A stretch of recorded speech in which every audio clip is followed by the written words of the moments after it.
last impromptu session of the day, the case of the Tirupati Laddu, Aroor and Anand Ranganathan. You don't need any introduction. Good evening, everyone. Sorry if you thought that Vikram's session was the last one. Alo actually bullied the both of us into accepting a topic that's been the biggest headline, at least for some people this week. It's about the controversy surrounding the Tirupati Laddu, or the Tirupati Prasadam issue. That's become a huge raging story all across the media. I'm sure many people's WhatsApp groups are full of forwards about this story. There's a great deal of anger over it, but there are many questions over what it has really told us about religiosity, about Hindus, about the way people react, about the media, about control of temples, about whether Hindus in general are just past caring about things that are most sacred to them. I'd like to start first by just quickly issuing a disclaimer on behalf of both Anand and me that this is a story in motion, which means that there are still many questions asked, and even though it evokes very strong feelings in those who are believers, Hindus, people who worship at Tirupati, there's a disclaimer to be had, because there are certain questions. There are questions of intent, there are questions of timing, there are questions of whether the lab report actually says what it does, there are questions of whether it was the ghee that was tested or not the prasadam. There are all of these many questions that require clarity, and as a journalist we continue to ask those questions. However, there clearly is something here. Something has happened, and while we must note that everything is fair as far as politics is concerned, Chandrababu Naidu has, cast these allegations at the Jagan Mohan Reddy government in Andhra Pradesh. The fact is, the issue at hand, Anand, is you couldn't ask for a more serious allegation. I mean, this goes to the very heart of what the faithful would call, I hate the word blasphemy just like you, but would think of as sacrilege, as an insult to their faith, as a complete disregard of what they've trusted with a place like the Tirupati temple. Now, I myself am a non-believer. I'm a very non-spiritual person. I'm an atheist, which actually makes this discussion very relevant, because I have the luxury of being very clinical about this issue. But I can tell you that, having grown up in this part of the world, my parents, who are very religious, every year there would be 2 visits to Tirupati. And it was in Tirupati, in those crowded lines. We were never in any VIP line. We were always with the masses.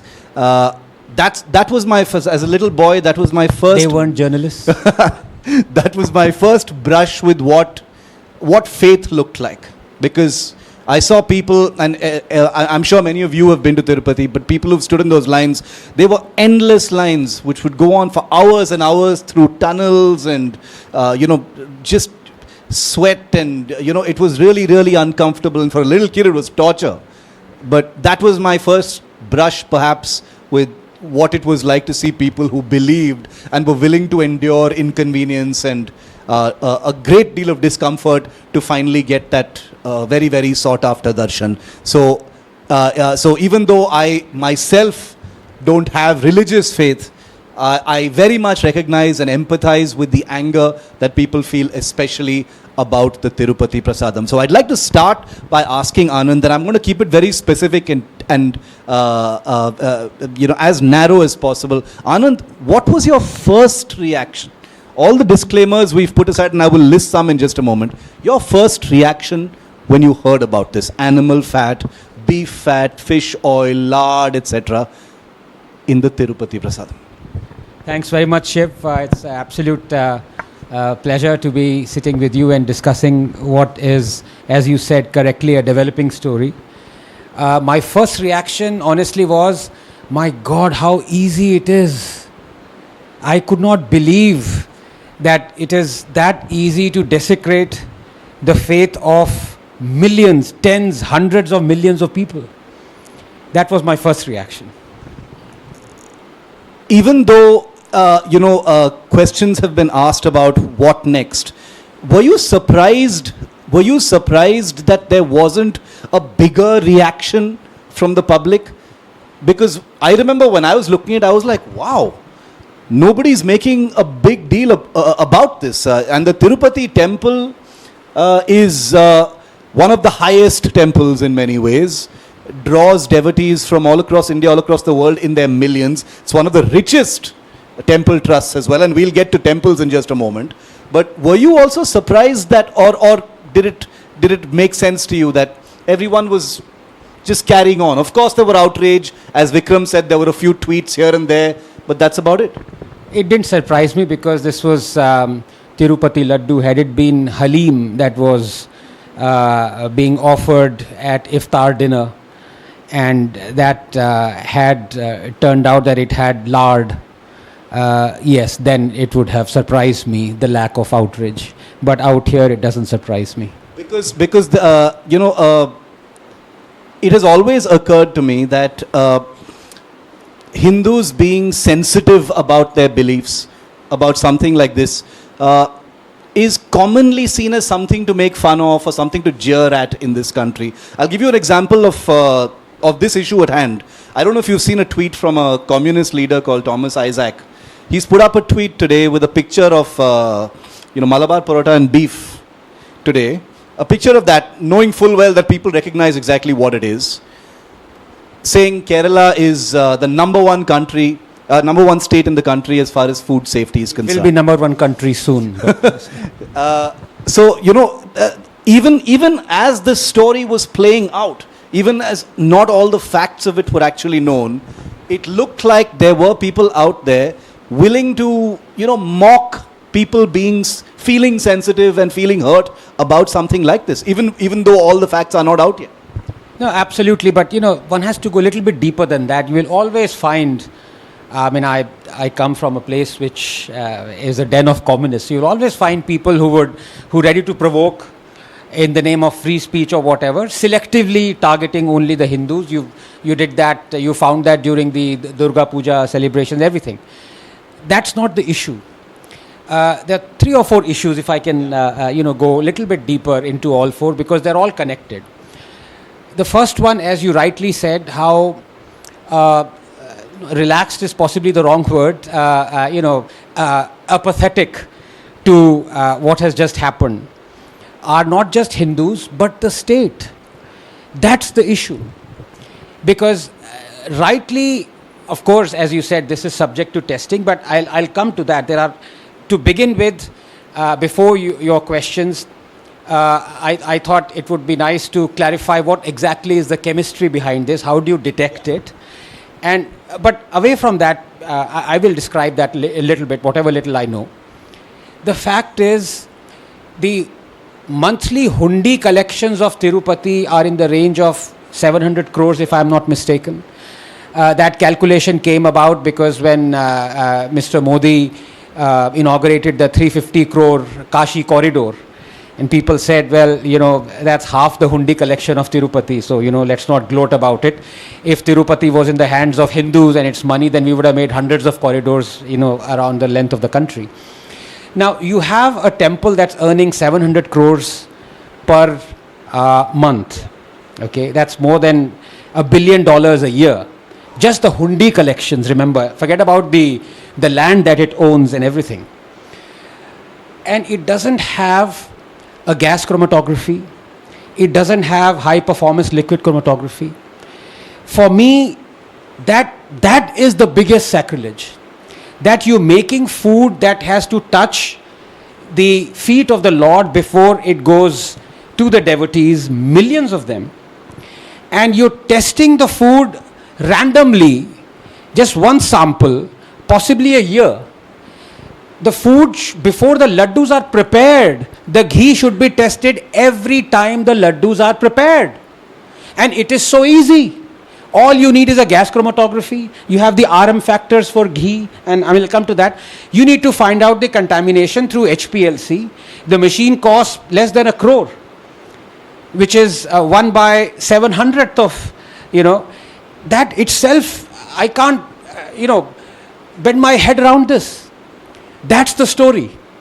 Why a temple that's earning $1 billion a year just by its hundi collections, doesn't have a small lab the size of a quarter of this room, fitted with gas chromatography, with 2 research assistants, an HPLC, to check for the ghee every time it is used for making the laddus. You check it, it takes half an hour. All you need to do is to check for the tags, triacyl glycerols, glycerides that are there, that are present in ghee and that are spiked with beef tallow or lard or any other contamination. By the way, the contamination is not just in ghee. Around the world, in a lot of sunflower oils and everything for religious purposes in Malaysia, they don't want lard in it, in palm oil and everything. So it's a very regular technique. And our national dairy, in fact, there's nothing fancy about this technique. Absolutely not. In half an hour. So there's this paper in 2019 was published by Indian scientists from National Dairy Research Institute, Journal of Food Sciences and Technology. You can detect contamination up to 0.5% with remarkable accuracy. And Tirupati doesn't have a system to check for ghee before it uses that ghee. That's the story, Shiv. It's not that you detected randomly. First time I'm hearing this. I don't think they even bothered to detect it for decades. Somebody must have said, oh, let me just check this, possibly because the vendor changed, or there was some political motive behind it or something. Otherwise, even this wouldn't have been checked. It should be checked every day. The board members, arrest is a different thing. They should be sacked immediately just for this intransigence. There are some standards. You're right about having some kind of an on-site lab to look at something like this, given the huge inflow of devotees that come into Tirupati. There are some standards. Sorry to interrupt, Shiv, not just the inflow of devotees. You see what has happened. Yeah. I mean, the biggest sacrilege has happened because of this. It's not just saving 1 crore. It's you just not bothered about it. You haven't even thought about it. I'll give you a great example of how the system isn't bothered about it in just a moment. But this introduces the possibility then, Anand, that if past consignments could be tested, it could throw up the same kind of thing. Then it's just that someone, for whatever reason, to score a political point now, maybe sniffing some kind of an opportunity after the tender process required a change of supplier, has thrown up this possibility. But you know what the scary thing is? That somebody in Tirupati, because of political reasons or something, at least gave the sample to be tested. I think they used HPL, same mechanism. It could be happening in hundreds of state-controlled temples. And who's to stop because prasadam is elementary. Yeah. It's part of the puja. You have to get prasadam. So, this is, I can't believe it. You can still pardon a small temple that can't afford an HPLC, or at least random checks maybe once a week or something like that. But for Tirupati to not have an HPLC on site or gas liquid chromatography, is unpardonable. Do you think, again, if one gets into the politics of it and the tutu meme that's happening between the politicians, it's a fool's errand. So I'm not going to get into that. But on his part, Jagan Mohan Reddy has categorically denied. He's put out information as well to say that this is false information and it's being misrepresented, etc. That will hopefully be part of some kind of an investigation. But in your view, Anand, do you see, because people are divided on this aspect as well, do you see this as some kind of an insidious attack on the Tirupati Prasad? Like somebody has, deliberately gamed the tender process or the system or whatever it is in order to, adulterate the Prasad? Or do you think it's something more mundane, which is like quality control, people sleeping at the wheel, not having a lab on site, being reactive, something which is less insidious but no less serious? Well, I'm not a conspiracy theorist, and this would be my conjecture. So I'm not going to do that. Having said that, as I say, a theorist has to be right every time, a conspiracy theorist only once. Who is to know? The point is, was the machinery equipped to prevent it? And the answer is absolutely yes. So, it could be a conspiracy, it could be accidental, whatever the case may be, conspiracy or accident, if it passed through the testing lab every day, every morning, before that ghee was used for laddu, you would have detected it. And then it's up to the police. But talking of such things, 3 or 4 years ago, please check up and you would know this, NIA investigated in Mumbai. There was an attempt by ISIS-linked terrorists to poison prasadam in Mumbai. If I have a couple of minutes or somebody can, check this up on Google. Meantime, we're having this discussion. They actually arrested people who wanted to poison Hindu devotees.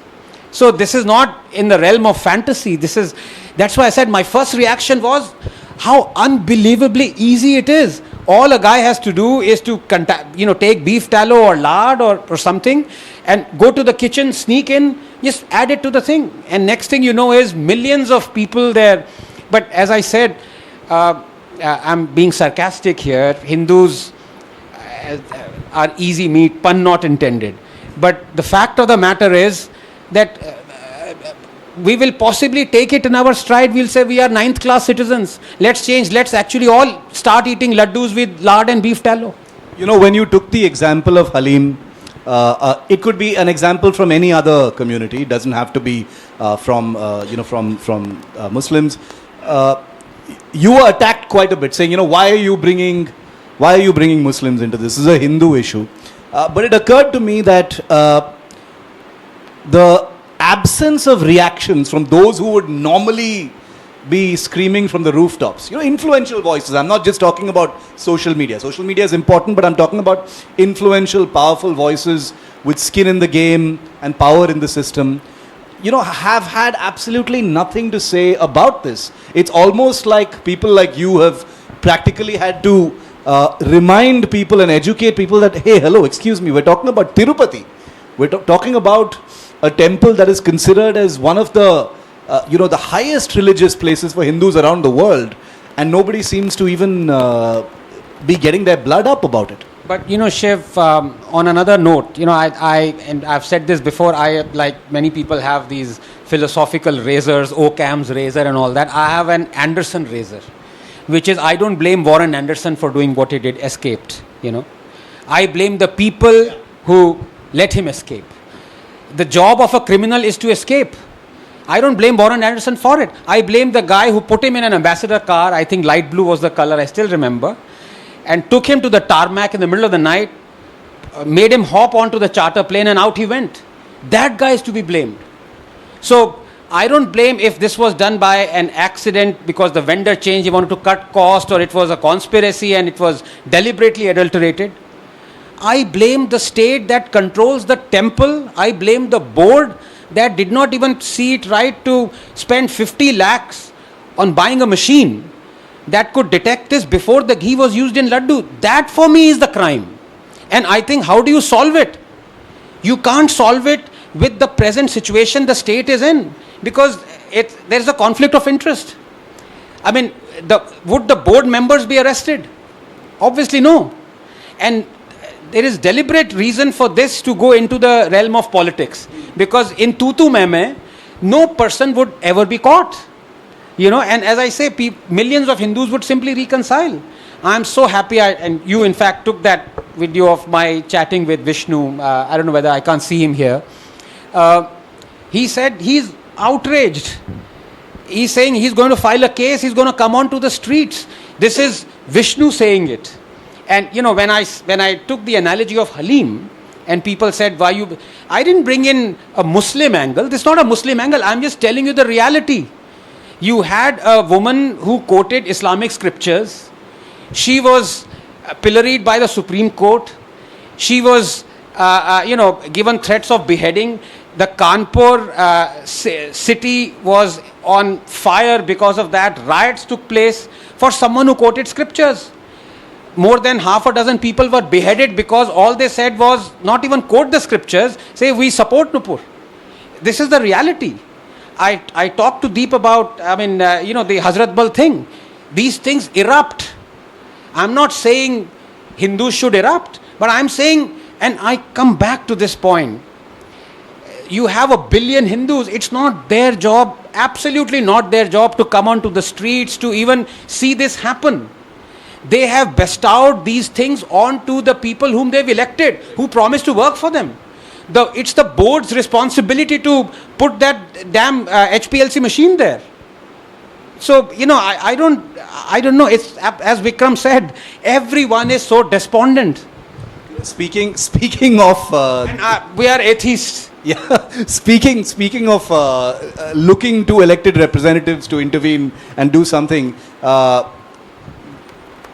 anger among the public, if you looked at social media a few minutes ago, is also being directed at the central government now because JP Nadda, who's the BJP president and also a union minister, he was asked at a press conference about this and he gave a very anodyne answer. He said, yes, we will look into it. We have asked for a committee to probe it, and if there are any food safety infringements, we will take necessary action. And people are like, does this guy know what has happened or what is being alleged right now? So, how do you read that? The fact that even at the systemic level, you are seeing social media anger, you are seeing a certain degree of public anger, but within the system, with the people who, quote unquote, have been entrusted with being custodians of that, there doesn't seem to be a sense of reaction or resentment. If there is one thing in life that I have started to hate, it is to agree with one guy, Kejriwal. But I agree with him here. Sab mile hue. Sab mile hue. And mark my words, no one would be arrested. No one would be arrested. The board itself should have acted 2 days ago. Has there any statement been made saying that we are sorry that this has happened, we apologize for this, the machine wasn't set up? I don't know, sometimes things get so bizarre that you yourself start believing that you are wrong. You are preparing the most sacred food for which people travel thousands, and if they're outside of India, millions of miles to come to get that prasadam. You better make sure that it is the world's best, most promised prasadam ever. It doesn't take, the average cost of that, if you were to split the cost of one HPLC machine into millions of people who've come there, it's not even 1 paisa. And Tirupati not doing this, it's just bizarre. I can't get my head around it. And the fact that the executive officer of the Tirupati Trust is a political appointee is apparent from the fact that a new guy gets appointed as soon as there's a new chief minister in Andhra Pradesh. The new executive officer of the TTDT was appointed in June or July this year. So that's another aspect of it, that this is a politically appointed system. Not something wrong or bad in itself, but there's obviously something. But there's something wrong here as well. So that's why I want to come to part B of this discussion, which is about the quality of control over temples. We'll go to other temples in just a bit and zoom out. But speaking specifically about Tirupati, do you think the structure that controls it needs to change? Because it is clear right now that the Tirupati Tirumala Devasthanam Trust is controlled by the Andhra Pradesh state government and specifically the chief minister. No, absolutely. This is a no-brainer, and I've written about this is chapter 2 of the book that I wrote. The control of Hindu temples is just absolute. Here I can use the word blasphemy. It's not just sacrilege. It's just crazy. It's injustice being meted out, and that's what. And Vikram, who was kind enough to write the afterword of my book, he said, if things don't change, and things haven't changed, Vikram, unfortunately, Hindus are being quietly led like lambs to their slaughter. That is exactly what is happening. Now, why on earth should politicians or states or governments, center and state governments, control a private property? When you're calling yourself secular, that is illegal. And let's say even if that was legal in some fantasy land, why haven't you included mosques and gurdwaras and churches? Where is the parity there? It's so bizarre. Hindus and people say we are living in a I'm sorry, I'm repeating myself this, but people before me, I've learned from them. Vishnu Jain is another, T.R. Ramesh, he's not here. Man can be arrested any moment. He's fighting a lonely battle. J. Sai, of course, Indic Collective, so many others before. Point is, state refuses to act. And, it's as if BJP has controlled more temples than even Congress did. And Sai rightly says this is a concurrent subject. It's not that the hands of the center are tied. You can actually act. It's one of those domains where it's not just left to the state government. You can act. You refuse to act. Because there are tens of billions to be made, And it's one of those things that you always rationalize your illegalities. And how the state has rationalized it, well, we should get every penny we can, from the system because we're spending it on welfare of the poorest of the poor. And look, temples are rich. If we don't get, this money, how will we make more toilets? The point is, in High Court 2 years ago, Tamil Nadu government stated in its affidavit, under it there are 11,999 temples. I'm not just saying this because it makes more real if you statisticians do that. They never say 200 people, they said 197 but this is the affidavit of Tamil Nadu government. They do not have enough money to light a lamp or do a puja every day. This is the state control what has done. You talk to Vishnu, he's fighting not just the ancient temples that were demolished. He's also picked up a case where the birthplace of Lord Hanuman, that temple was just taken over by state because all the state has to do is to say that this wasn't being run properly. There was malpractice going on. Next thing you know, the state takes over the temple. This is not just happening with non-BJP governments. This is happening with every government. What's the solution? So if it's a concurrent issue, and if this government, which perhaps could have in the last 10 years actually done something about a topic like this, one would imagine that they would understand and empathize on this issue. If they haven't done it, is it a question of sab mile hue hain? You talk about the huge amounts of money to be made. Is this would I be wrong to describe this then as a kind of national mandir mafia? Well, it's much more than that, because it's not just a crime that is happening. A crime happens, and if it is identified as a crime, then of course there is a punishment for it, even if you don't follow that punishment. Out here, it's legally sanctioned. So the government will say, this is not a crime. I take over your property, and I am saying that I haven't committed any illegality. Look at the other side of the coin. Shiv, you have a house. Tomorrow I come and say that, look, this is my house. What will you do?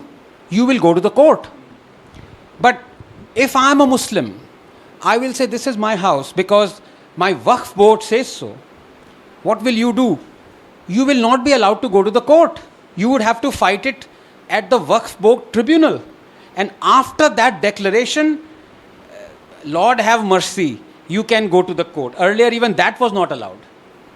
But this is happening. It has been given legality by the Indian state. For the last 10 years, it was legal. Before that, obviously it was promulgated, so it was legal. You look at the parity there. Why would there be a primary defense, not in the form of a court, for somebody to go for a dispute? It is unheard of. How is that justice?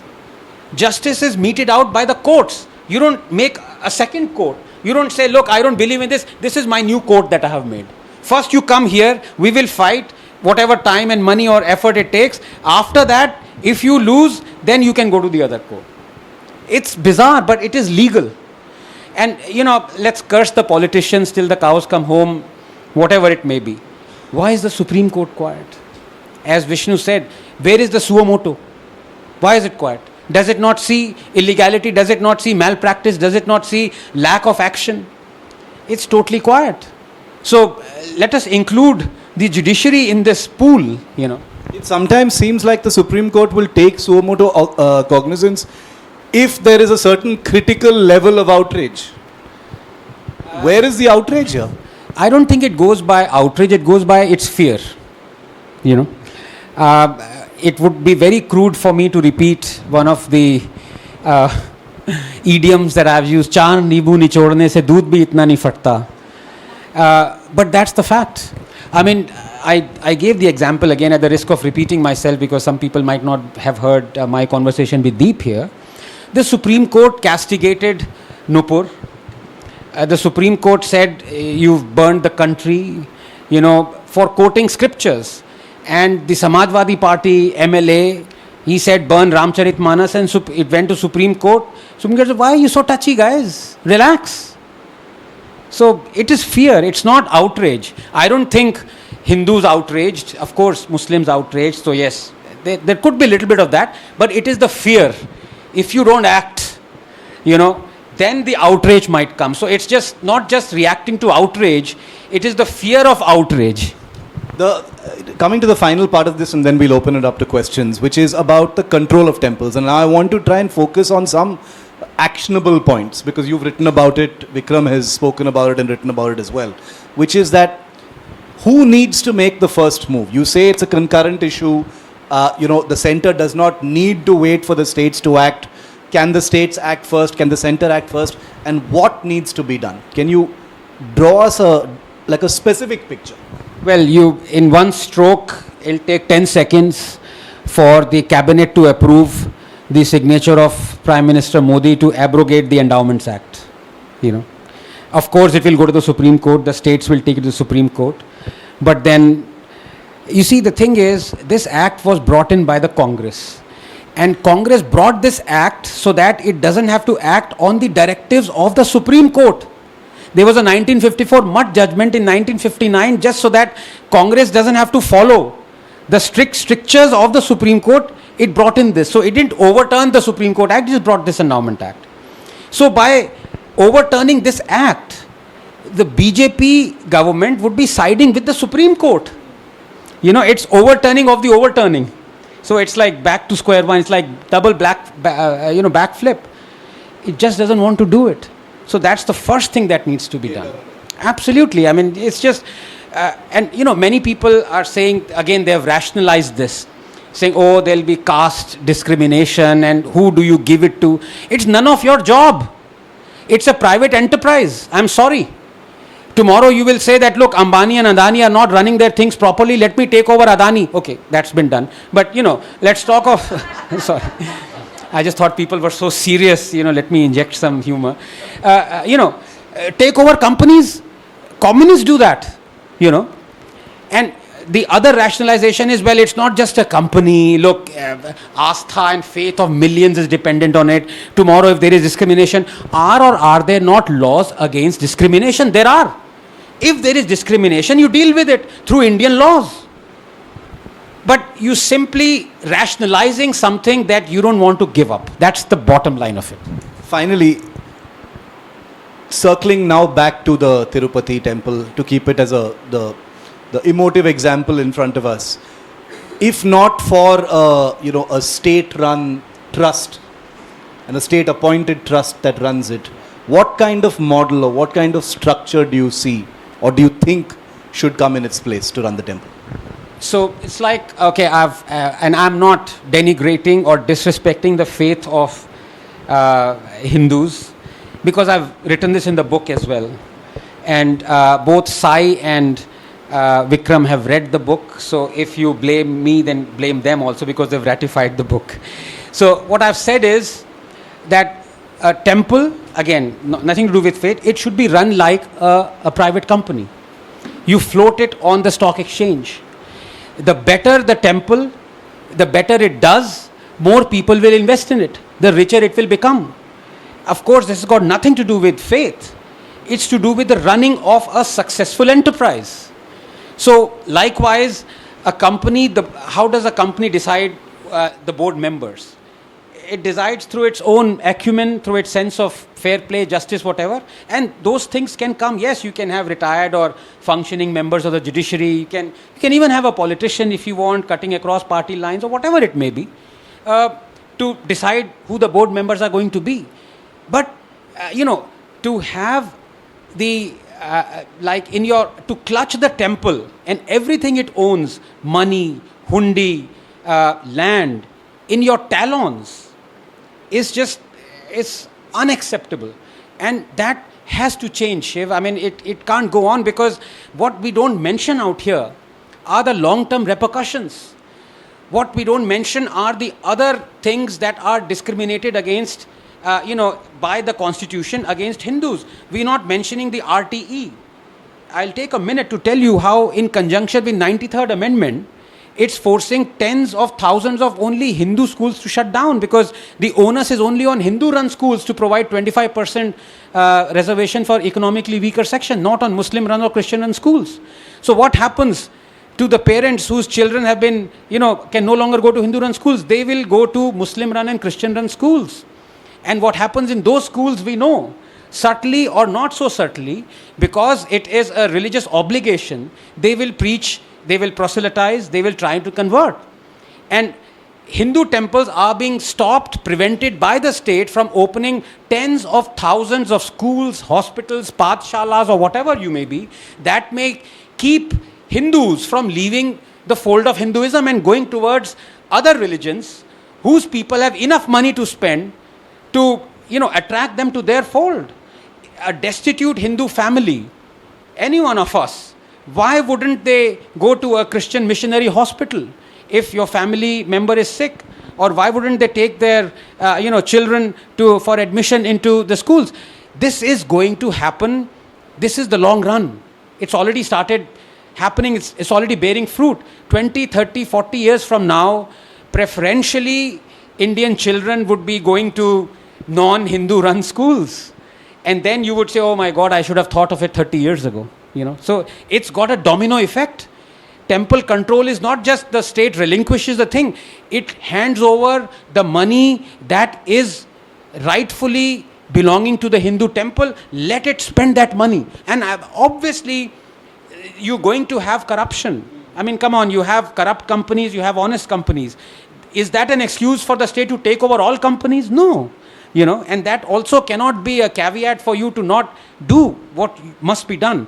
But again, I say, why is the judiciary absolutely mum on this? Absolutely. It can say something. It's rendered its opinion on everything, down from using bulldozers to this, to that, or whatever. But it's completely silent on this.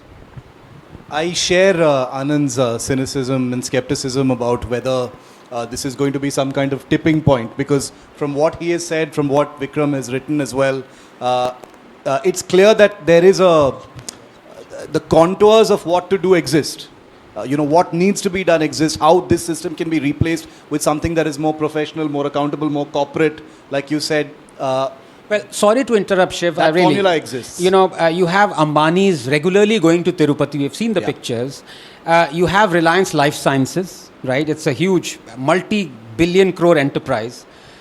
In the last 3 days, it would have taken them 12 hours to shift 5 HPLCs and 3 GACs. I mean, Shalja is here, other people are there, there's scientists here. Half a day to have, even those porta cabin labs. They've been set up by scientists independently. Have they done it? Has any, billionaire businessman who worships Lord Balaji done it? So, yes, the fault, of course, lies with, worshippers. I'm just going to go ahead and guess that not only are these larger things that you just mentioned not going to happen, I don't think the labs are going to happen either. That's my very cynical guess. But we'd like to open it up to questions, because I know lots of people want to ask questions on this topic. They came to me a little earlier, so go ahead.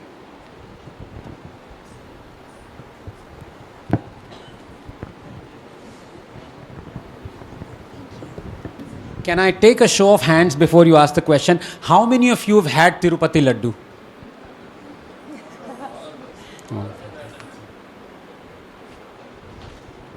Recently.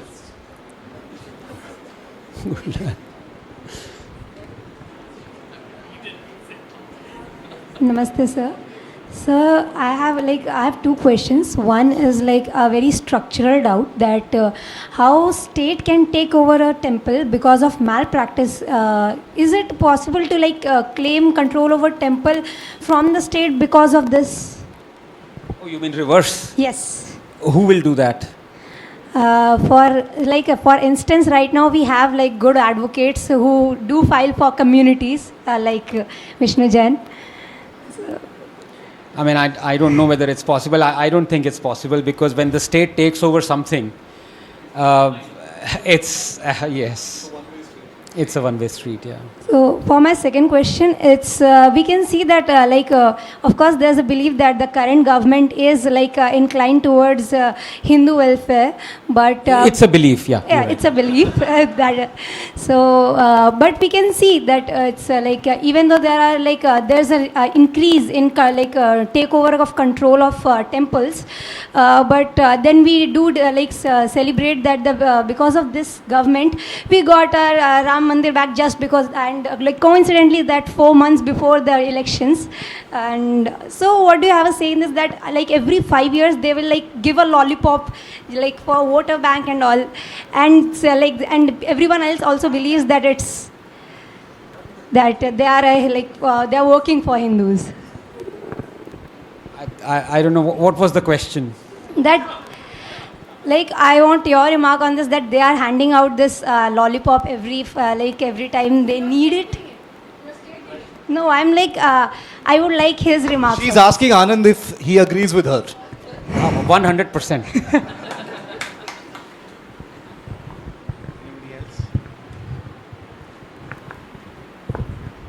Hello.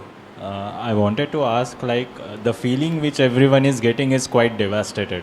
But what is the core of the lackness of outrage, or lackness of responding, or lackness of reacting to this situation in the common people?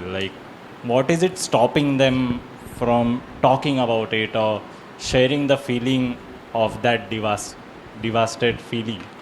What do you think, what is it that is lacking in people? And this is a very difficult question, but I have the answer for it, and the answer is not very popular answer. I am absolutely fed up of everyone saying the Hindus must rise up collectively, Hindus must take to the streets peacefully, now is the time, bolte rehte ho, kuch karo, ye karo. The Hindus did rise up, and they voted a government that promised it a few things, not once, not twice, but 3 times round. What else do you want in a democracy to happen? Do you want all of you to forget whatever you're doing and come onto the streets to demand something that the government should have acted on before even you thought of it? Did you hear anyone in the last 2 days talk of this HPLC or GAC? It's not our job. It's the job of the board. It's the job of, the people who are employed there. It's ridiculous. So I'm absolutely not for this, that Hindus must rise up. Hindus have risen up. This is what the government's always ready excuse. कि सब चीज़ हम ही कर लेंगे क्या? अरे भाई आप हो power में यार, Otherwise you relinquish power. And this is the problem, the way Indians think emotionally as well. I mean, when I say Indians, I meant the Supreme Court. Because one of the most devastating comments were actually made by the Supreme Court. When it said, all we see during the farm laws, when it stayed the farm laws, it said all we see are the 2.5 million farmers who are protesting against the farm laws. Where are the farmers who are for the farm laws? That was devastating.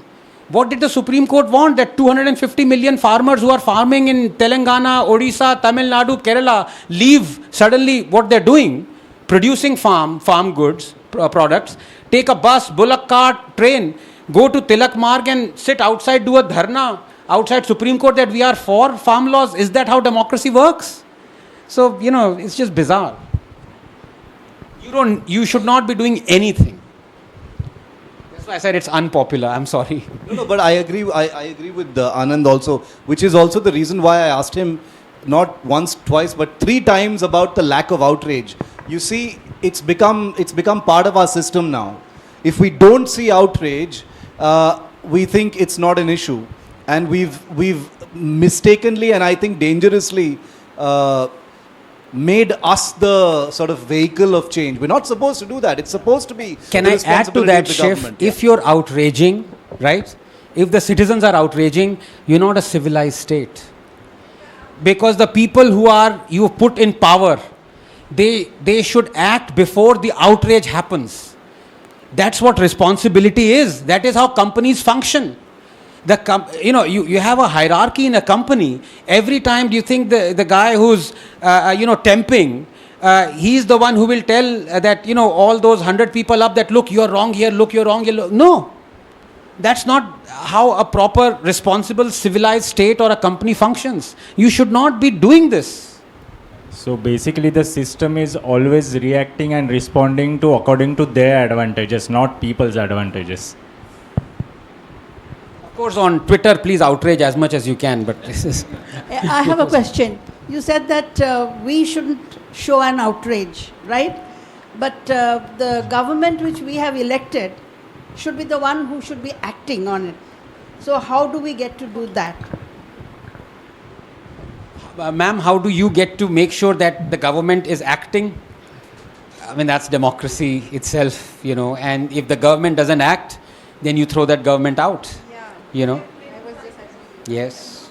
The outrage, You tell me any other solution, I If you feel- want your wealth to be redistributed, then have Rahul Gandhi come in. I felt that outrage may come in 29.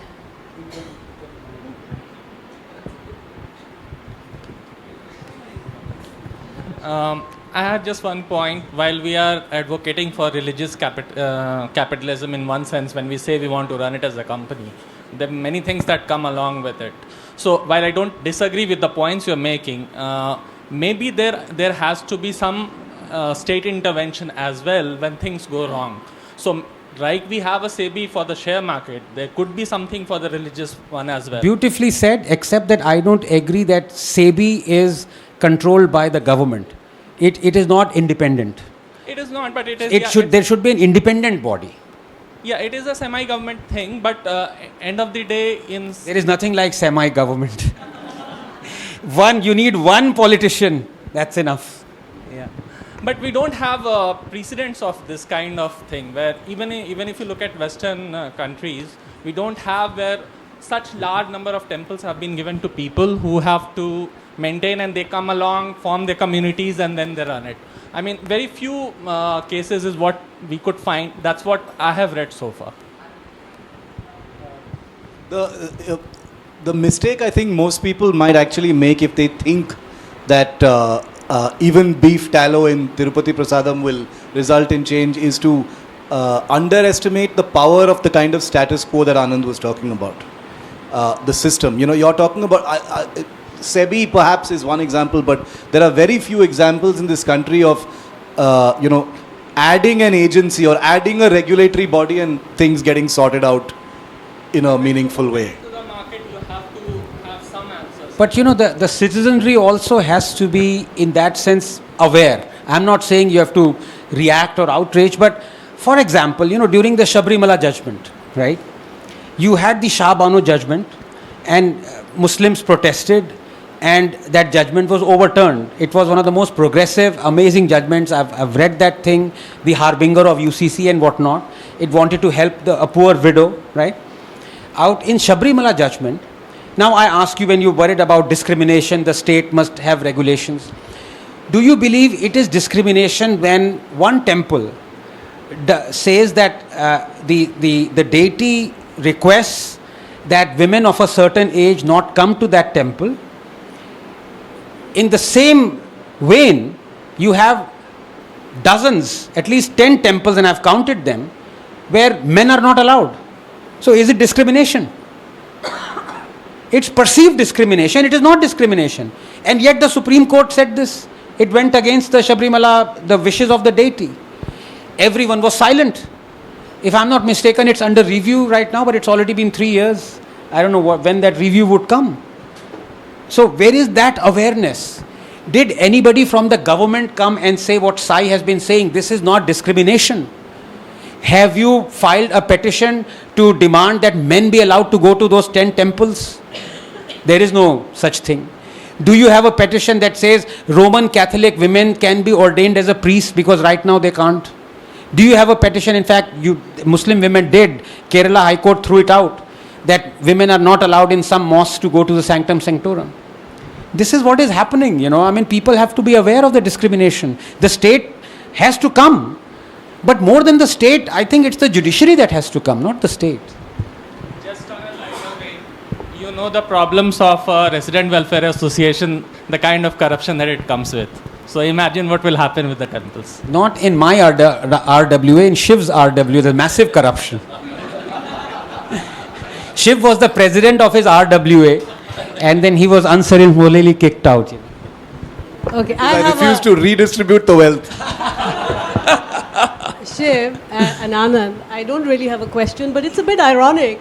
We have two self-proclaimed atheists talking theory in a conference which is on Bharat Shakti, and you want to invoke the state to do representation of your interests. How myopic is this community? The state is not going to do it, and if the state does it, it will be limited. I think it's time we talk about what is the role of the community. After all, Anand, even in theory, you mentioned the reason a certain community or certain communities are listened to and responded to because they are organized, and there's a certain way in which you articulate the problem. I'm not saying you should outright go on the street, or we should, no. But I think it's a more important issue. How many of us are really outraged? That's question number one. Because if we have internalized the data which we showed earlier, where you are seeing very large number of people say, I do not belong to any religion, and you are seeing a very big rise in it, and I can guarantee a large part of it are Hindus, then state is not where that solution is going to lie. I think each society, community, I think these kind of platforms, again, self-professed Bharat Shakti. Why are we waiting for someone else to give you that Shakti? I think there is introspection that is required, and I think the time is right. Thank you. Can I answer that? It's a beautifully put suggestion, Shamika. Absolutely beautiful.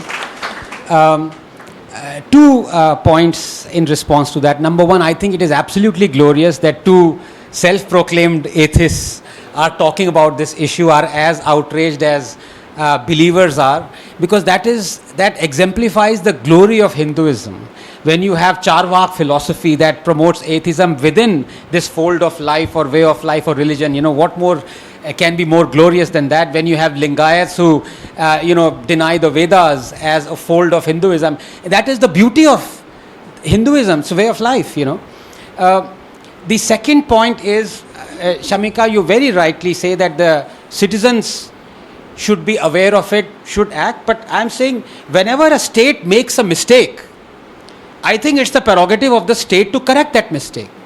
If, for example, the state had not brought the temples under its control and ratified it over 7 decades, then yes, the citizens could have said, yeah, well, what do we do about the temples?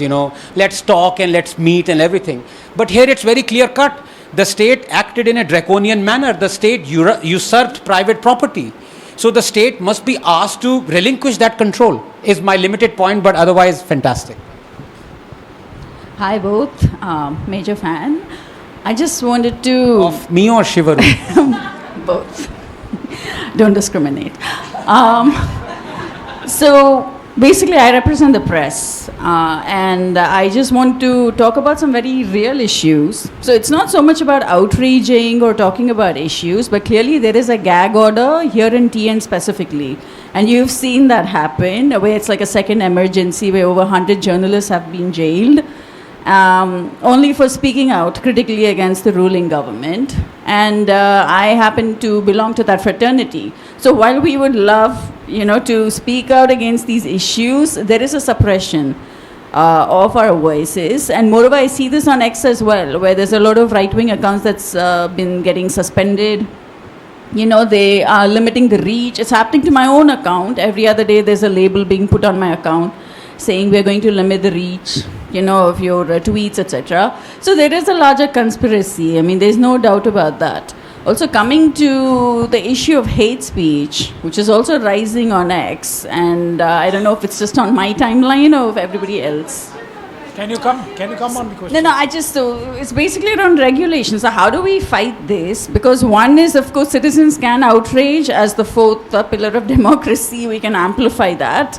But if that is not a possibility, what is the solution? And can we have hate laws or hate speech laws in the country, specifically for the Hindu community? Because there's another conspiracy theory floating around that this is Brahmins, right, who are preparing the prasadam and they are responsible for this, and that community again, should be blamed. And exactly. So that's yeah, the question. Yes, so fine. Yeah. hate speech. Thank you. So I'm the wrong person to answer that because I support hate speech. Not that I like hate speech.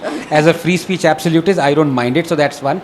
But your first question as to the journalist being, thrown in jail, absolutely true. And Shiv's got multiple FIRs against him. There was a YouTuber who the TN police went all the way to Noida to arrest him because, quote unquote, believe it or not, he conducted a controversial interview. That's it. That's enough. So yeah, it's a fact. I'm a supporter of free speech. There are very, very few exceptions. I'm not an absolutist like Anand, he's extreme, but there are extremely few exceptions to that rule. Now, as Anand rightly pointed out, I have I think 7 or 8 FIRs, 12 defamation cases in 11 different states of the country right now that I'm fighting. Believe me, it's not just about Tamil Nadu. All governments want to control journalists, and they will come after you if you do stuff that they don't like. It's just a matter of the degrees with which they will come after you. Perhaps it's more strident here in Tamil Nadu, I'm not aware, but it's there everywhere. I'm also a firm believer in this impulse that we have as Indians is, do we need a special law? Should we have another law? We do not lack laws in this country. Believe me, the Indian Penal Code is one of the finest legal structures and documents.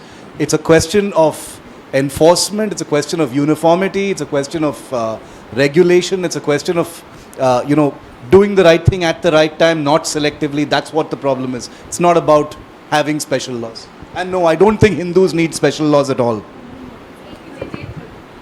One last question. Come on, ladies. No, I'm not making. I mean, the point that I'm adding to this gentleman's He point just wants to praise Anand.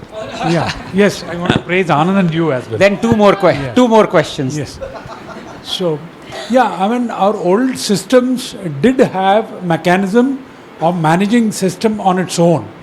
The Poshakas used to maintain the temple. It's not like after the government came in the form of new nation state form, the temples are getting maintained. Even today there are small temples where the community maintains.